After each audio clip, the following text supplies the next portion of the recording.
नीचे जाएंगे, ठीक।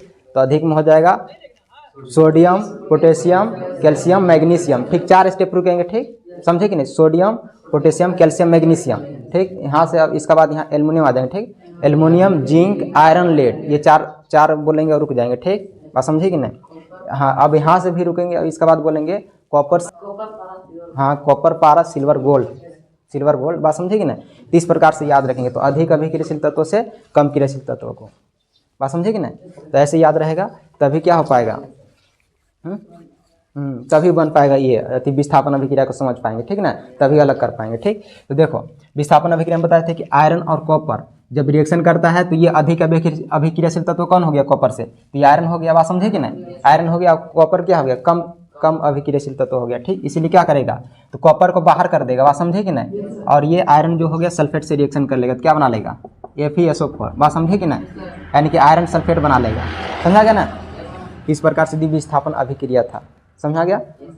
आगे चलते हैं, आगे क्या बताया था द्विविस्थापन अभिक्रिया के बाद। ये द्विविस्थापन नहीं, विस्थापन अभिक्रिया हो गया, ठीक ना। द्विविस्थापन अभिक्रिया नहीं हुआ, विस्थापन अभिक्रिया हो गया। द्विविस्थापन मतलब होता है जिसमें आयनों का क्या होता है, आदान प्रदान, ठीक ना। आयन के बताए थे ना, जो बॉन्ड बनाता है, ठीक। जैसे सोडियम किससे बनाएगा बॉन्ड, सोडियम किससे बनाएगा। देखो द्विविस्थापन में क्या हो जाएगा, द्विविस्थापन में जिसमें आयनों का क्या होता है, आदान प्रदान होता है, बात समझे कि नहीं। द्विविस्थापन में याद रखेंगे क्या चीज़, जैसे देखो इसमें बताए थे, एक लिए थे क्या चीज़, सोडियम सल्फेट लिए थे ना, सोडियम सल्फेट लिए थे और बेरियम क्लोराइड लिए थे, यही था ना। हाँ, ऐसा ही था ना।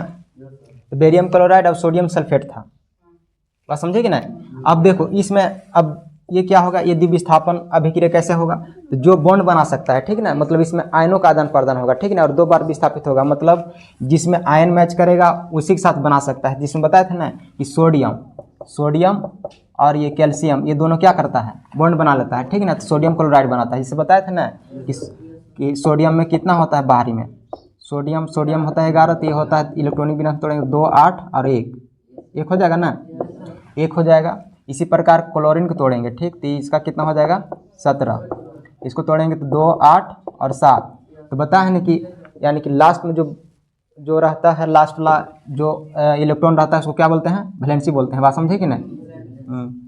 इसको क्या बोलेंगे, वैलेंसी। तो वैलेंसी कितना होना चाहिए, 8 होना चाहिए। तो जो 8 होगा उसमें क्या हो जाएगा, बॉन्ड बना लेगा, बात समझे कि नहीं। इसीलिए देखते हैं ना, तो सोडियम में बाहरी इलेक्ट्रॉन कितना हो गया 1 और ये क्लोरीन कितना हो गया 7, ये दोनों मिलेगा तो 8 बना लेगा, बात समझे कि नहीं। तो फुल हो गया तो फिर क्या हो जाएगा, ये बॉन्ड बना लेगा। इसीलिए क्या करता है, तो सोडियम क्लोरीन के साथ बॉन्ड बना लेता है, बात समझे कि नहीं। तो फिर क्या हो जाएगा, ये सोडियम क्लोराइड, बात समझे कि नहीं। तो सोडियम क्लोराइड, सोडियम 2 है और क्लोरीन 2 है, तो यहाँ 2 कर देंगे, कोई दिक्कत है, सोडियम क्लोराइड, ठीक। अब बच कौन गया, तो ये देखो बेरियम जो हो गया सल्फेट्स करेगा। अब इसका भी रीजन होता है, देखो बेरियम में क्या होता है बता है, 2 कैथोड रहता है, बात समझे कि नहीं। और ये सल्फेट में क्या रहता है, 2 ये एनोड रहेगा, प्लस वाला एनोड बोलेंगे, ठीक ना। 2 एनोड और 2 कैथोड, ठीक ना। तो ये प्लस माइनस क्या हो जाएंगे, मिल जाएंगे, बात समझे कि नहीं। इस प्रकार से क्या हो जाएगा, इसमें भी बेरियम सल्फेट बना लेगा, बात समझे कि नहीं, समझा ना। तो ये द्विविस्थापन हो गया। द्विविस्थापन मतलब इसमें आयनों का आदान प्रदान, ठीक, जिसमें बॉन्ड बनेगा उसी में।